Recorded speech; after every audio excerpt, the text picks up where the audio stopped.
শুভেচ্ছা সকলের প্রতি।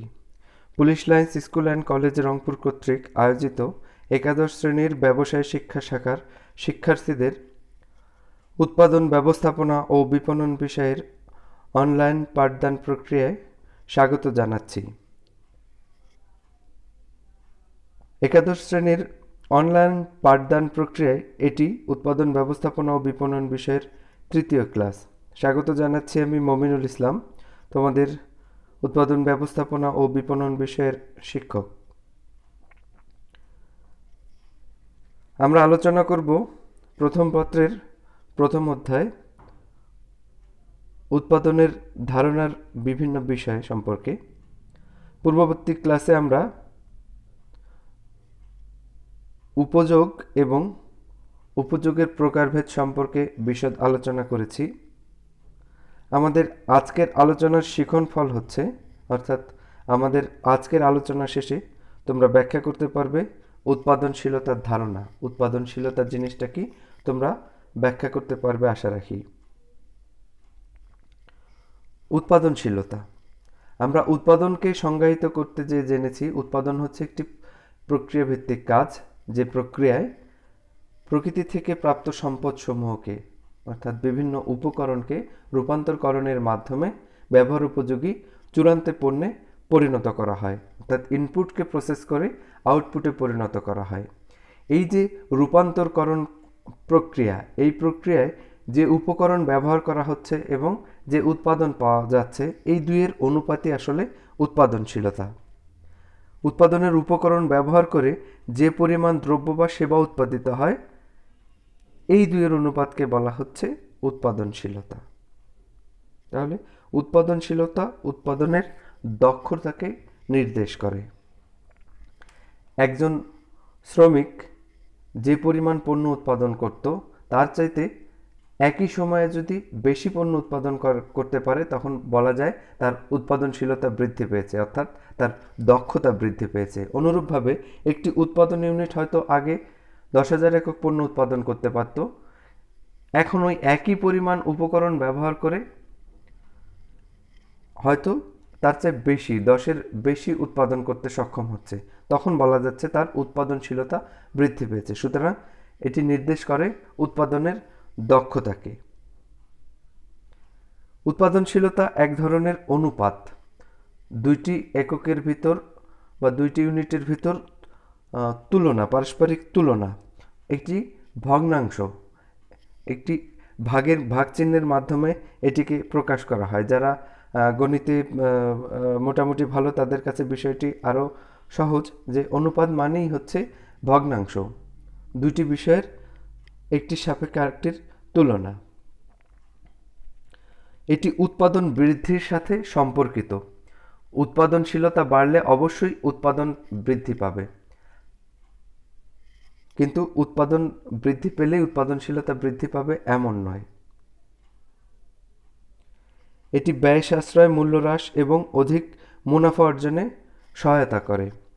আমরা জানি অধিক পরিমাণে পণ্য উৎপাদন করলে ওই উৎপাদন ইউনিটের একক প্রতি যে ব্যয়, সেটি কমে যায় বা হ্রাস পায়। ফলে পণ্যের মূল্য নির্ধারণের সময় ওই উৎপাদন ইউনিট কম মূল্য নির্ধারণ করতে পারে।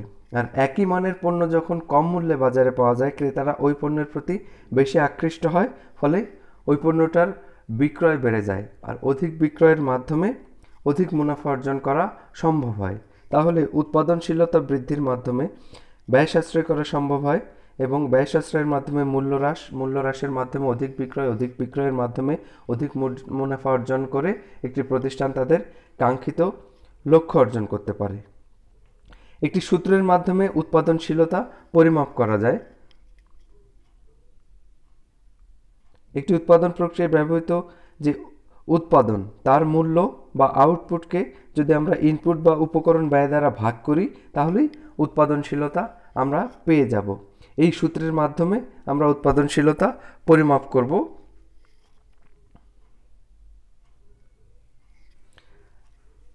আমরা একটি ছক দেখতে পাচ্ছি। এই ছকের 3টি কলামে আমরা কিছু তথ্য দেখতে পাচ্ছি। প্রথম কলামে উৎপাদিত পণ্য বা আউটপুট, দ্বিতীয় কলামে উপকরণ এবং তৃতীয় কলামে উৎপাদনশীলতা নির্ণয় করে দেখানো হয়েছে। এই গাণিতিক সমস্যাগুলো সমাধানের মাধ্যমে আমরা কিভাবে উৎপাদনশীলতা পরিমাপ করতে হয় তা জানব এবং কিভাবে উৎপাদনশীলতা বৃদ্ধি পায়। একটি প্রতিষ্ঠানের কর্তৃপক্ষ তারা সহজেই সিদ্ধান্ত গ্রহণ করতে পারবে কোন প্রক্রিয়ায় তারা উৎপাদনশীলতা বৃদ্ধি করতে পারবে। আমরা প্রথম ঘরে দেখতে পাচ্ছি 5,000 টাকার উপকরণ ব্যবহার করে 10,000 টাকার পণ্য উৎপাদিত হয়েছে, সেখানে উৎপাদনশীলতা 2। দ্বিতীয় ঘরে উপকরণ কমানো হয়েছে, 4,000 টাকার উপকরণ ব্যবহার করে অনুরূপ 10,000 টাকার মূল্যের পণ্য উৎপাদন করা হয়েছে, অর্থাৎ উৎপাদনশীলতা ওই উৎপাদন ইউনিটের আগের তুলনায় বৃদ্ধি পেয়েছে।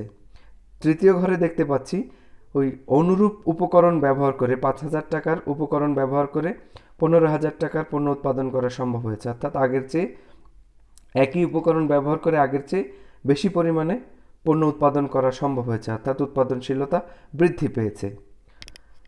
চতুর্থ ঘরে আমরা দেখতে পাচ্ছি উৎপাদন এবং উপকরণ দুটি বৃদ্ধি পেয়েছে, উপকরণ দ্বিগুণ হয়েছে, উৎপাদন দ্বিগুণের চেয়েও বেশি হয়েছে। দুটি বৃদ্ধি পেয়েছে কিন্তু উপকরণের চেয়ে উৎপাদনের পরিমাণ বেশি বৃদ্ধি পেয়েছে, ফলে উৎপাদনশীলতা আগের তুলনায় বৃদ্ধি পেয়েছে। এবং শেষ ঘরে আমরা দেখতে পাচ্ছি ইনপুট কমানো হয়েছে, অর্থাৎ উপকরণ কমানো হয়েছে কিন্তু আউটপুট বা উৎপাদিত পণ্যের পরিমাণ বৃদ্ধি পেয়েছে, ফলে উৎপাদনশীলতা বৃদ্ধি পেয়েছে। এভাবে উৎপাদনশীলতা পরিমাপ করা যায় এবং ব্যবস্থাপনা কর্তৃপক্ষ সহজে সিদ্ধান্ত গ্রহণ করতে পারে এর যে কোনো একটি পদ্ধতি প্রয়োগ করে যে ইনপুট বৃদ্ধি করবে না আউটপুট বৃদ্ধি করবে এবং কিভাবে বৃদ্ধি বা হ্রাস করতে গেলে সেটা কিভাবে করবে, এই বিষয়গুলোর উপর ভিত্তি করে তারা সিদ্ধান্ত গ্রহণ করতে পারে। একটু আগে আমরা বলেছি যে উৎপাদন বাড়লে উৎপাদনশীলতা নাও বাড়তে পারে, কিন্তু উৎপাদনশীলতা বাড়লে অবশ্যই উৎপাদন বৃদ্ধি পাবে। উৎপাদনশীলতার সাথে উৎপাদন বৃদ্ধির সম্পর্ক ইতিবাচক। সেটা কিভাবে? এই গাণিতিক সমস্যাগুলো সমাধানের মাধ্যমে আমরা আরো পরিষ্কার ধারণা পাব। আমরা অনুরূপভাবে এখানে আগের ছকের মতো এই ছকেও 3টি কলাম দেখতে পাচ্ছি। প্রথম ঘরে আমরা দেখতে পাচ্ছি 5,000 টাকার উপকরণ ব্যবহার করে 10,000 টাকার পণ্য উৎপাদন করা হয়েছে। দ্বিতীয় ঘরে অনুরূপ 5,000 উপকরণ ব্যবহার করে 12,500 টাকার পণ্য উৎপাদন করা হয়েছে, অর্থাৎ একই উপকরণ ব্যবহার করে অধিক পরিমাণে পণ্য উৎপাদন করা হয়েছে। এটি নির্দেশ করছে উৎপাদনের দক্ষতাকে, অর্থাৎ উৎপাদনশীলতা বৃদ্ধি পেয়েছে। যেখানে আগে উৎপাদনশীলতা ছিল 2, সেখানে উৎপাদনশীলতা হয়েছে 2.5। উৎপাদনশীলতা বৃদ্ধি পেয়েছে, তাহলে উৎপাদনশীলতা বৃদ্ধি পেলে উৎপাদন এখানে বৃদ্ধি পেয়েছে।